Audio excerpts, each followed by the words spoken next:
This is Sergeant Gillis on the stand. We would not change a thing. No.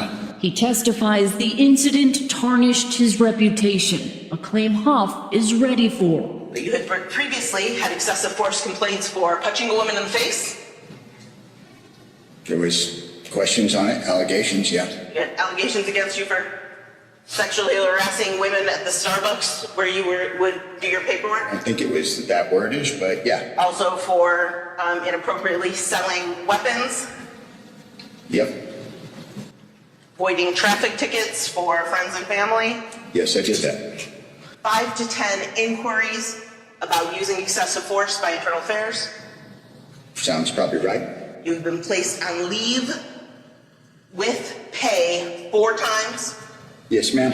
What types of incidents cause an officer to be placed on leave with pay? Shooting incidents where somebody dies or there's substantial bodily harm to that person. And then the verdict, the city of Henderson must pay $450,000. What stands out to you about the Henderson Police Department after handling this case?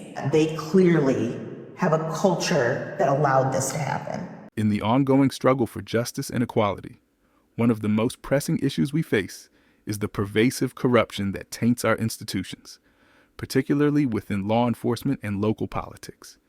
It is crucial for our community to acknowledge and confront the reality that corrupt officials, both police and politicians, are not isolated anomalies, but systemic elements within a larger framework of systemic injustice. Understanding and addressing this corruption is essential for fostering genuine reform and ensuring that our voices are heard and respected.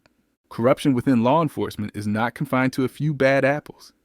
It is a deeply entrenched issue that affects police departments across the nation.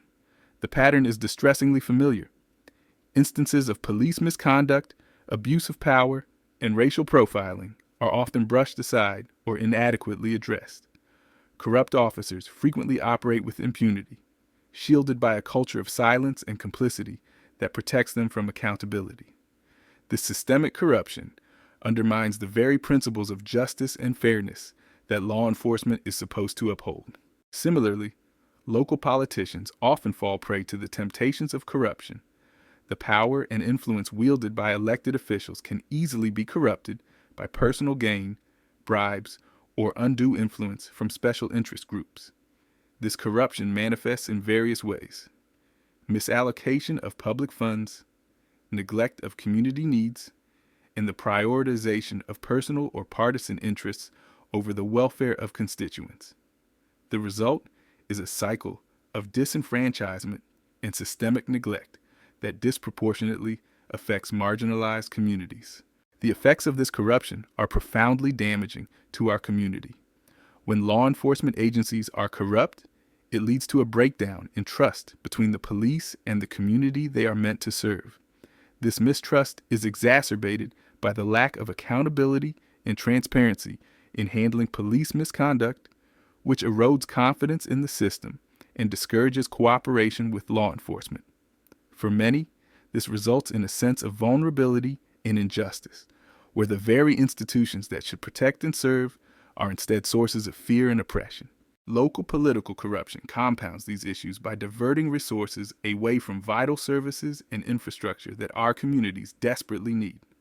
The mismanagement of public funds and the perpetuation of ineffective or harmful policies directly impact our quality of life, from inadequate educational facilities to failing public health systems. When politicians engage in corrupt practices, it exacerbates inequality and perpetuates a cycle of poverty and disenfranchisement.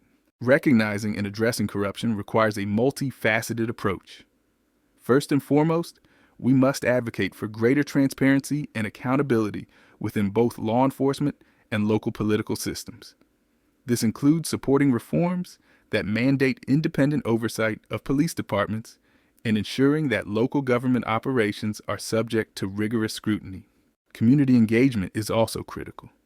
By participating in local governance and holding elected officials accountable, we can help dismantle corrupt practices and push for policies that genuinely address the needs of our communities. Grassroots movements and advocacy groups play a vital role in bringing issues of corruption to light and demanding meaningful change. Moreover, we need to foster a culture of vigilance and resistance against corruption. This means being informed about the actions and decisions of those in power, demanding accountability, and supporting leaders who are committed to integrity and transparency.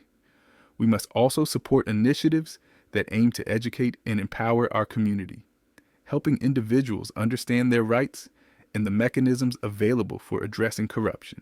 Our struggle for justice and equality cannot succeed without confronting the systemic corruption that undermines our institutions.